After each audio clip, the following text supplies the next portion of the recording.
on airplane mode. Hey, we are back. We found ourselves again. I had a spam call that kicked us off, and then I learned how to turn my phone on airplane mode, so they can't call me now. But okay, so I'm with Suzanna Lee Jacobson, and she is the main director, I'm getting the name wrong again, of Keep Your Family Recovery. Kira's Family Recovery. Kira's. I'm going to get it. We're going to get 1 point. I'm going to get it. And we are at O'Bannon Woods in Corden, Indiana, in Harrison County. I'm at the building where I had 6th grade camp, so I'm getting all the feels. You get all the feels. I really, really love 6th grade camp. It was with Galena Elementary, which that school was torn down. It's next to Floyd Central. And I had just the best camp experience. So I still remember, like, I think I did a leaf collection in this room. I would not be surprised. We actually have been doing like rock collections and leaf collections. Some of the other activities we've been doing, like STEM. So we actually have been doing like slime building and I saw the slime thing. Collecting journals, and we're using like rocks and natural leaves. I saw some of the journals just now. Yes. Okay, so Susanna, for the last week she had boys camp. Yep. And this week is girls camp, and they fully fund kids to get to come to a week of camp, and it's kids that are affected by incarceration and addiction. So their family members have had that in their lives. So these kids have had an extra rough start. And it's a lot of really, really big stories, because I think sometimes when we picture, it's hard to put a name to the face to the story sometimes when you hear something like that. And it's like, oh, it's just a little something, like it hurts and it's an ouch. But these are kids that have actually given Narcan to their caretakers. I just found out what Narcan was like a couple weeks ago. Like there are 6-year-olds I've met who have been trained in Narcan care and know how to give it to their adults. There's kiddos that have witnessed rape, suicides, and overdoses, and losing family members to gang violence. So it's a big blanket of ouch that like these kids have not, it's not just they've had a rough start. They've had a traumatic start. They've had a very traumatic start. I would say a lot of these kids have grown up in survival mode most of their life, or a big chunk of their life, where they're just trying to get food, clothing, shelter, a safe place to be. So your camp focuses, you have therapy and you have like, you have that space, which is very needed, but you also do something that is so incredible. You do creative arts. You do theater, music, artwork, crafts, all the things. Well, something that's really important. Do you mind if I give like a little quick presentation? I would love that. Okay, so let's just pretend my hand is your brain, or any person's brain right here. This is where all of our like breathing, how to hear, our basic functions are right here in the lower level. And this part right here, our thumb, is our flight, our fight, our fleas, our fraught, all of these things right here. Most of the time when you're thinking creatively or like thinking correctly, like it's all closed in right here, like that. When you have a child who is more or less lid flipped, this is the only way that they're thinking. So they're only thinking about the survival. They're only thinking about their survival. Fight or flight, or whatever. The reason why we're so focused on the creative side is that trauma and creativity lives in the same part of the brain. So if you flip them down into creative mode, you're connecting them to a creative way to approach their traumatic experiences that's in a safe environment that doesn't have to involve their instant survival responses. So their brains aren't fully formed yet because they're still children. They're still children. They've been very negatively impacted by their life. And this is an actual tested scientific way to help them process the terrible things that they've gone through and to recover. This is a special program that I helped design with the Fred Rogers Institute out in Philadelphia. So if anyone knows Mr. Rogers' neighborhood, shout out to Fred. And the trolley and Daniel Tiger, I actually have access to them. So that's cool. Long story short, when I got 40 under 40 for Louisville's Business First 2022, the Institute actually reached out to me and be like, hey, we heard about this program. That's amazing. And it's just like, if we give you access to the vault, what would you do with it?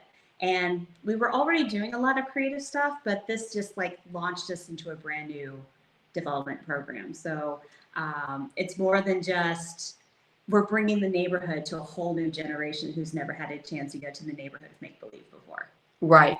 It seems like it would be very wonderful to witness. Sad, like you have to be able, and I know you a little bit now, And so I can see that you're very capable, but you have to be a very strong person because you're hearing stories that are incredibly sad. Yes. Like it would be hard to not just break down and cry or to be like, this is too much for me, but you can handle it. So you're hearing stories and you're able to help these kids see some light, see some vision through creative play, be able to open up to a new world they didn't know was possible.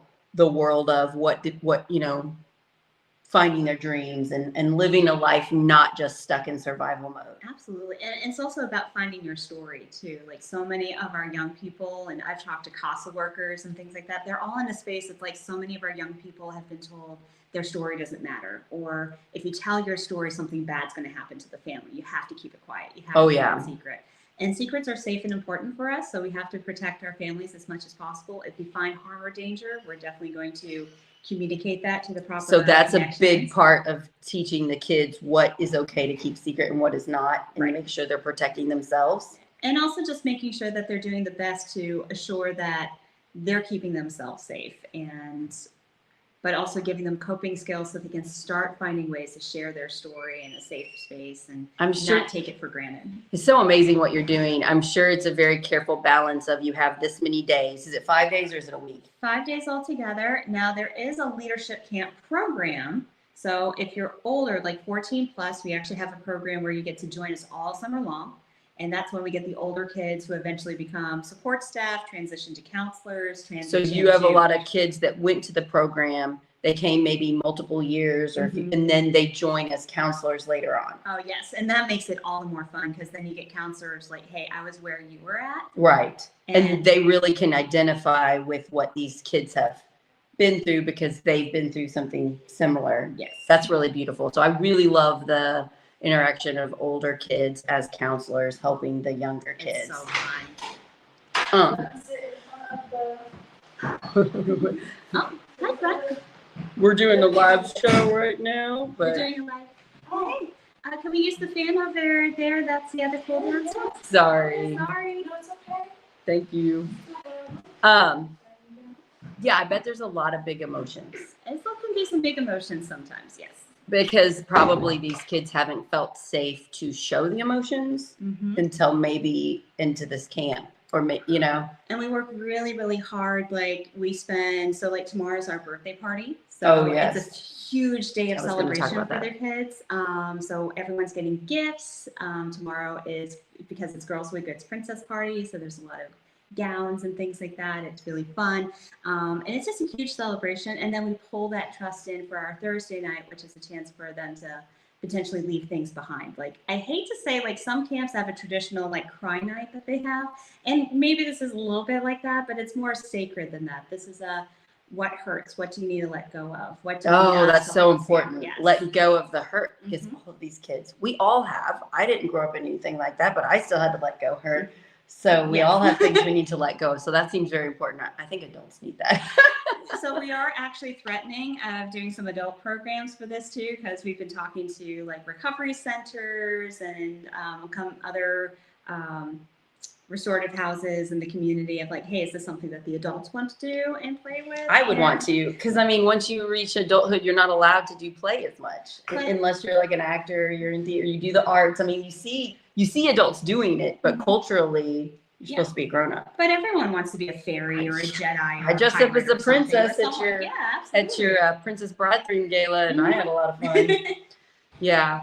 So this is really beautiful. I just watched right when I got here, they put on a little performance, and that was your counselors. Yes. And then they did a song, and then they went out to eat dinner. Go to eat dinner. Tonight we're going to be doing shaving cream war, so that's going to be the big activity for the night. That sounds fun. And then they get showers and go to bed after that, I guess. For the most part, yeah. We'll have like a hero's journey conversation, so just like kind of like finishing up their story for the night. So I guess every year you have certain things you definitely do, and then you kind of change up the theme and you change up some of the activities, but some things stay the same. Yes. So like this year is kind of more of a fairy, almost Renaissance fair theme. This next year we want to do another Star Wars story. Oh, nice. So the Jedi are coming back. There's a threat of maybe doing a mystery theme camp, maybe like Gravity Falls, kind of like stuff. So we'll see if that actually works. So we have things planned out 3-4 years. Yeah. It's a lot. And you put on a gala, like a fundraiser at the Grand every year. We try to, yeah. So yours was in the spring because I went to it. So I'll definitely want to know about that and let people know so they can come to that if they want. That's fun. It's so much more fun than the other like political galas I have to go to. It's so fun. Well, and I think that's something I would say for our generation and the upcoming generation who wants to get involved with things, because there are some really amazing honoring events. But I think the traditional model works for some things. I don't know. There's only so long I can listen to people talk about political speeches. But we want to be the fun people. You're the fun. This is the fun, and you get to dress up if you want. So it's like, rather than like, let's do another speech, let's do another story, let's actually do something where everyone has a chance to play. Like the adults, the community gets to play. So if you love what Suzanna does for a few hundred kids every year in our community in Southern Indiana, and you have some money that you'd like to donate, how could they do that? So you can go to curesfamilyrecovery.org. There is a donate button right up there. And actually I can probably put And you have a Facebook page too. We do have a Facebook page. I'll try to tag that on here. So a couple of big ways, like get it to us directly, is through the website. It's about $300 to fully sponsor a kid for a week. That's a pretty good price. We have an amazing collection. I bet you got a lot of people donating. I'm just so appreciative of everybody that helps us out. I love how it's bipartisan. I just feel like as a society, sometimes we don't want to look at these kids. We don't want to think that they exist because it's too sad. And you're in here listening to these kids. Sometimes they're crying, sometimes they're working through trauma, and you're helping them process it in a way they can handle. Yeah. Because a lot of adults don't want to do therapy because they don't want to go to those dark places. You're doing a dark place in a better way. Hey Cameron, how are we doing? Good. So, yeah, we're going to do more because I want to talk to you more about helping our children deal with hard things as life gets hard, which I think it is very hard for a lot of people in our community, especially if you are lower income.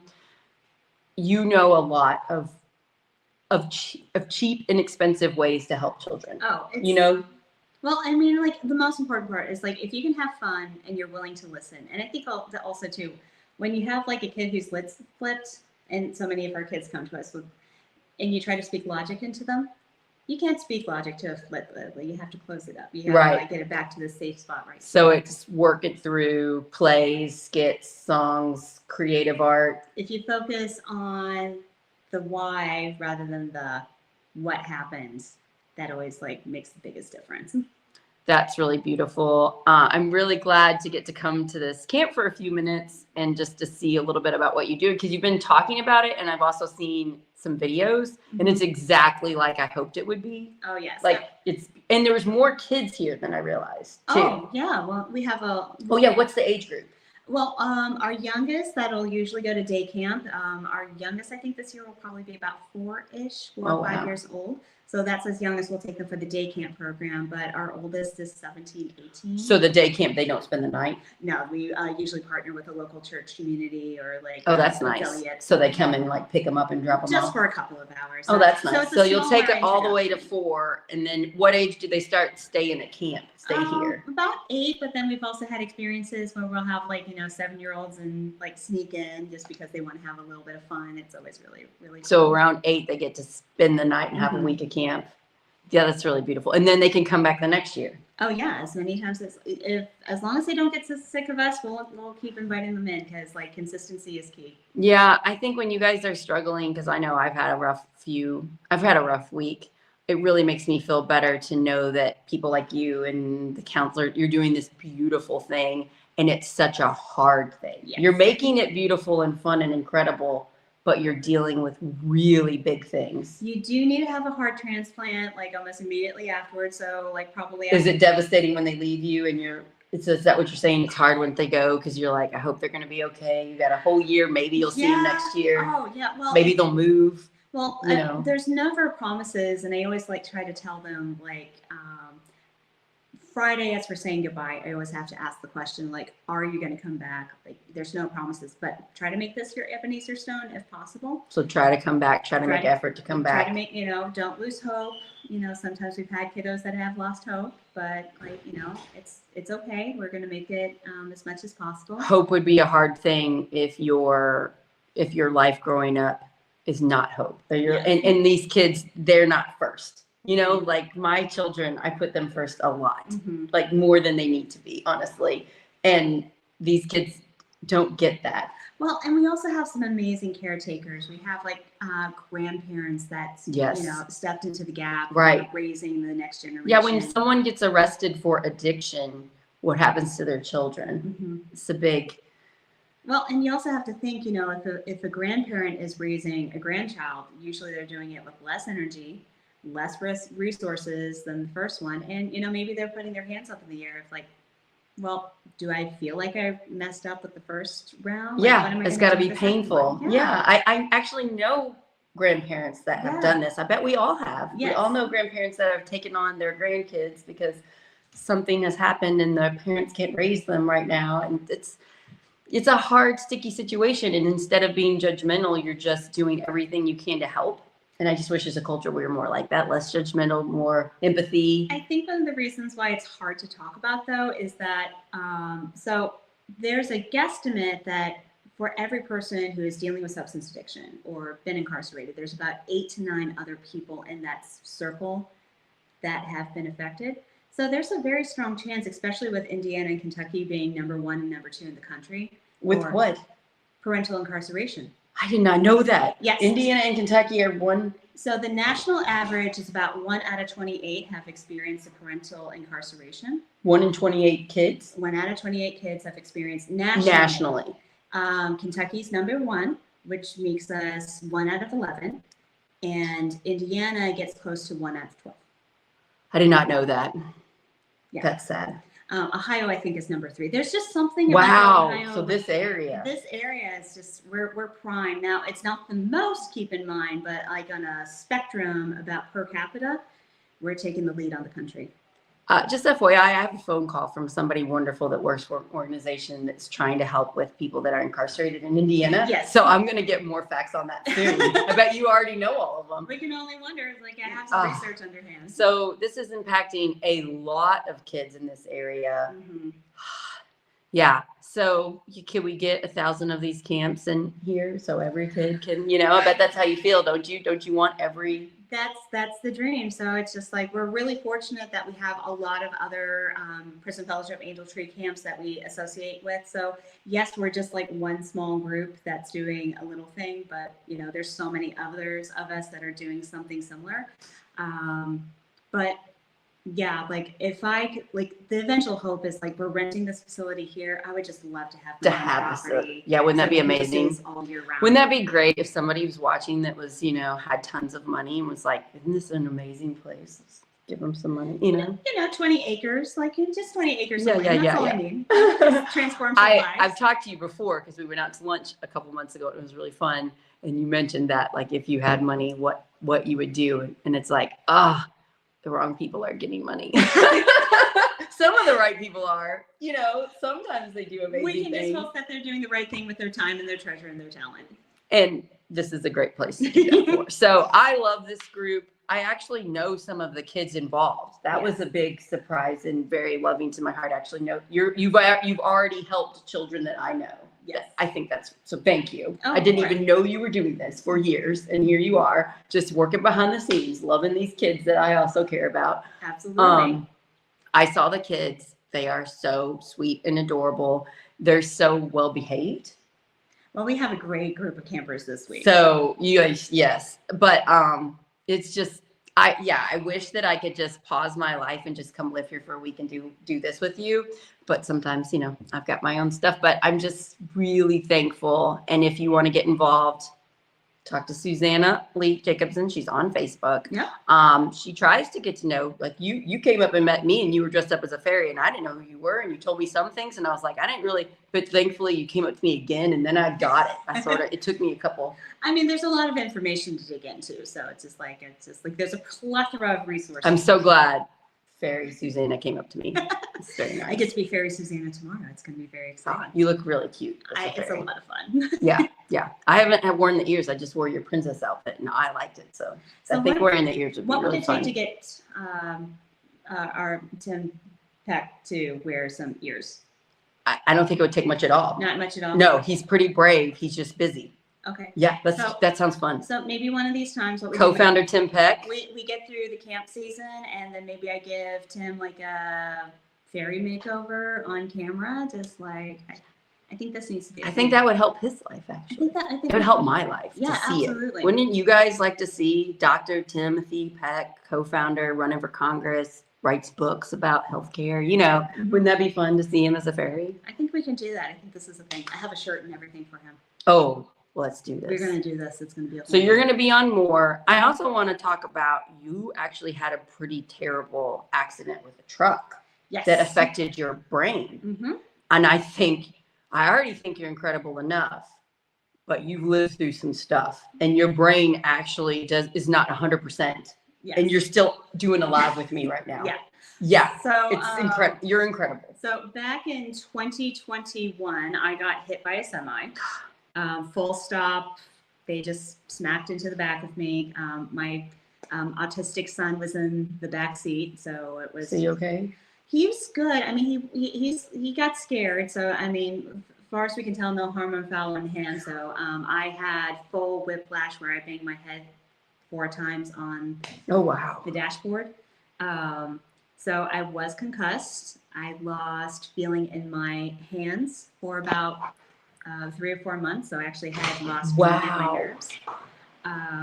And it's taken a little while. We've done a couple of psych evaluations, but looks like I've actually lost about 23% of my brain capacity. You're so amazing. I've only known you since the accident, so I can't compare what you used to be like, but I'm so sorry that happened to you. It's a big, I'm thankful for my team because I'm thankful you're alive. I'm thankful to be alive. I'm thankful your son is okay. Yes.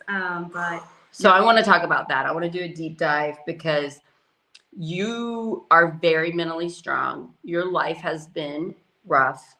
I know just some things, and I know that the toughness in your life and how you've handled it in the most healthy way possible has made you able to run this camp. And I think that's really beautiful. Well, I think it's also important to train people. I'm not a victim.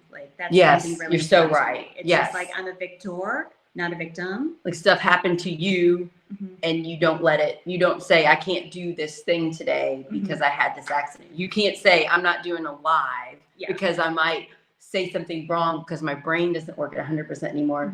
You refuse to think that way. If I freeze or there's a spinny ball of death, that kind of I don't happens, care. and I look like a computer for a little while. That's just been I'll just pick up on it. Yeah, one time you told me your age wrong, and then you're like, "I'm sorry, I'm having a thing." And I'm like, "Oh, this must be your brain thing." Yeah, that's my brain thing. But then you got up in front of the gala in front of hundreds of people and delivered the most beautiful speech in just a couple minutes. So it's well scripted. I rehearse a lot right before big events. But this we're not rehearsing. Oh, well, this is also a script too. Well, that's true. But I'm just saying I'm impressed with you and I'm thankful you're doing what you're doing. And yeah, not being a victim is something Brian Zimmerman, the Special Forces vet, who's had more trauma than anybody I've ever met. I've heard some great stories about him. Before his feet hit the ground, he thinks of 10 things he's thankful for. He refuses to take the pity, sorry, poor me victim route when he very much could. Yeah. And he has more reason to than other people. So I think what you're saying, I've been trying to do since I met Brian, and it's made my life better. Refuse to be like, poor me. Oh, this doesn't work. I've got all these other things. I'm so blessed. Or, this thing's happened. It's like, well, I mean, things are going to happen. Everyone has had traumatic experience happen in their life. There's no way you're going to get. There's no way unless you're living by yourself, and then you're going to be messed up from that. So we all have choices. You can either get bitter or you can get better. I would prefer to live better because I have too many good things going for me right now. It's yes, do I wish I had my brain back? Absolutely. were there things from my childhood and things from like my adulthood that I wish never happened, and things from my teenhood that wish never happened to me? No, but those are the building blocks that's made me who I am. They're the things that have helped me find the pieces to connect to other people. I had a surgery a couple of years ago where I actually had a traumatic, we've actually talked about this. So like I had an ectopic pregnancy. Oh yeah. And it was one of those ectopic pregnancies that I was 24 hours from bleeding out. And I remember having this conversation with like God on the table where I was just like, you could have moved the child, you could have done anything right here. And I remember going under, and he was saying, I'm going to give you more kids than you know what to deal with. He's giving me more kids than I know what to do with. Yep. So It all works out. So it's just like, you really just can't. I'm just so grateful you've made it, you survived. And also because of the things that you could have chosen to be a victim about have happened to you, and you've dealt with them in this beautiful way, you're able to handle these kids and their trauma, and you understand really well how to help them work through it. So you're rare, and I'm glad you're running this. Yes. I'm glad you started the camp. I wish we had a bunch more of you, but I'm glad we have the one of you. Well, if anyone's ever interested, I'd be more than happy to train people into the program. You're clearly doing a great job. You're in here while they're running everything, and they're doing a fantastic job. Great. So good job training people. Well, and like some of the, again, we have some amazing people who have gone through amazing, hard, difficult things. We have two young men whose brother was murdered in a gang-based violence thing right in front of their house. And they moved to the area, and they're now taking care of the kids here full time. So, I mean, you have kids that were punks more or less in the high school era, and they're just like, hey, we've processed all the process things that we need to do there, and now they're serving. We've had people graduate high school for the first time and moving on to secondary programs in college. And you probably get kids realizing they did things morally wrong in the need to survive, and processing that and being like, it's okay. And you're have a to kid. Be accepting of those too. You messed up. You didn't know better. How do we work through it? We meet everyone where they're at. You would give the same type of grace to a loved one who's battling addiction, or they're bouncing in and out of recovery. You got to give that same thing in prevention too. I said this to Tony Hostetler, who is also a friend of yours, right? Yes. I love Tony very much. He works for Who's Your Action, and he works in the Care Not Cuffs chapter of Who's Your Action. So very similar. He's working with the adults when you're working with the kids. And something we talked about that I just think is so important.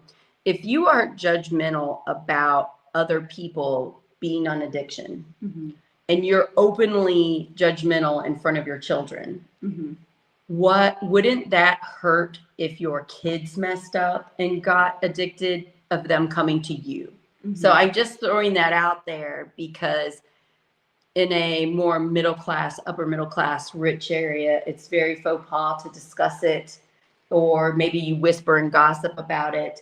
And I'm saying, why don't we just care about people? But there's addicts and people struggling on every walk of life. Sometimes it's a little bit more hidden than others. But I really am impressed with celebrities that come out and say they faced a certain addiction, and everyone's like, what? Wait. I think that's really awesome, because they're so famous and they're willing to say it. Yeah, I'm just saying, let's love everybody. Let's be there for them. Don't let them hurt you if they're an addict. There's all kinds of stuff going on, but make sure that our children know we love them no matter what. In case something happens, they feel like they're ready to come to us, as parents. Yeah, absolutely. Yeah, I imagine. Yeah. So I've mentioned that to my kids, because I'm like, it's okay. You can't mess up too bad for me ever. It's just like bring it. This is all fixable. Bring it. Yeah. Everything's fixable. Yeah. And we can't control the terrible things that happen. You can't control that someone witnessed their family member murdered. You can't control that, but you can handle after. Yes.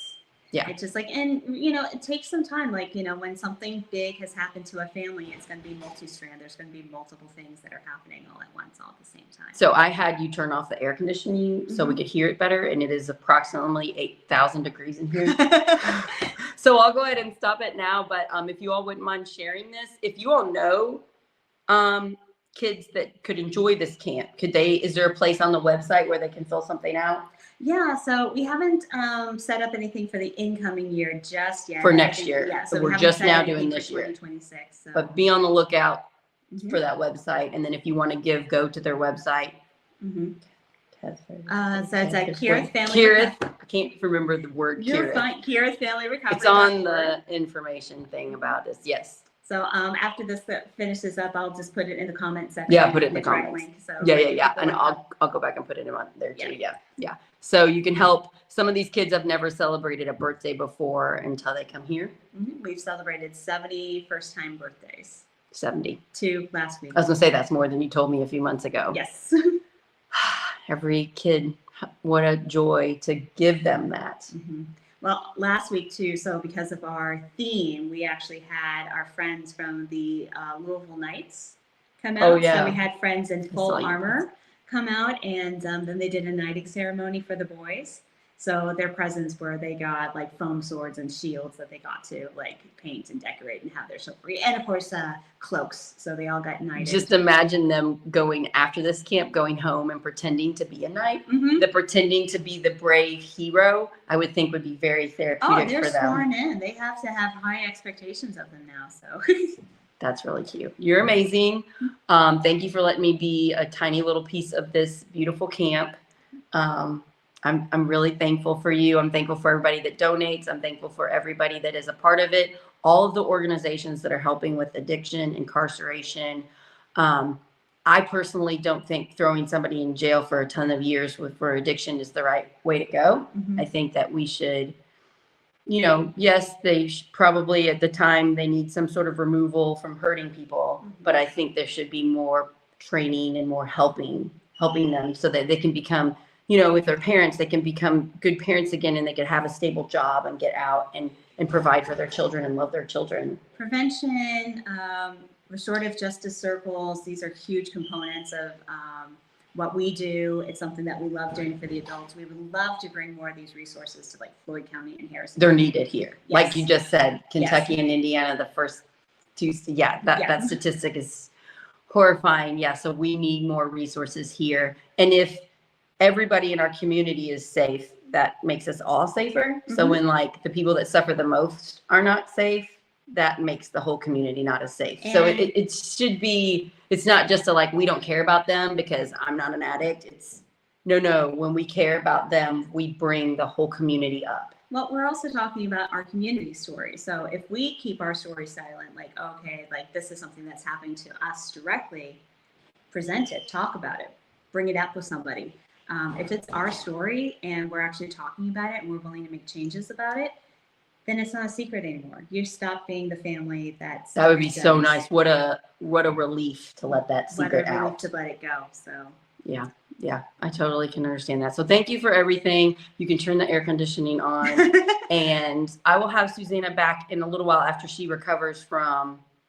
This is your biggest time in the year, right? This is the big time of the year. We're doing the big push, and then then I taken a week-long nap, and then so text me when you've recovered. Yep. And we will do some more, especially helping parents with kids that might have had something traumatic. How can we help them?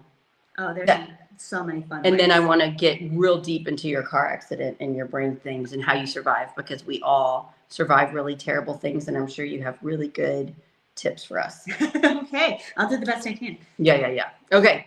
Bye, you guys. Thanks so much for being on here, and please share and subscribe to our YouTube. And our Substack is Project Next Indiana. And we got 12 new subscriptions last week or whatever. That's amazing. So we're growing. Congratulations. So that's an easy way if you don't want to rely on just Facebook or YouTube. You could just get it in your email and here's the show. Do you want to watch it or listen to it as a podcast? You can do that too. I love a good podcast. We're on Apple Podcasts, Spotify, and then Substack. All the things. Yes, but please subscribe to our YouTube channel. We're at 556 subscribers. Hey.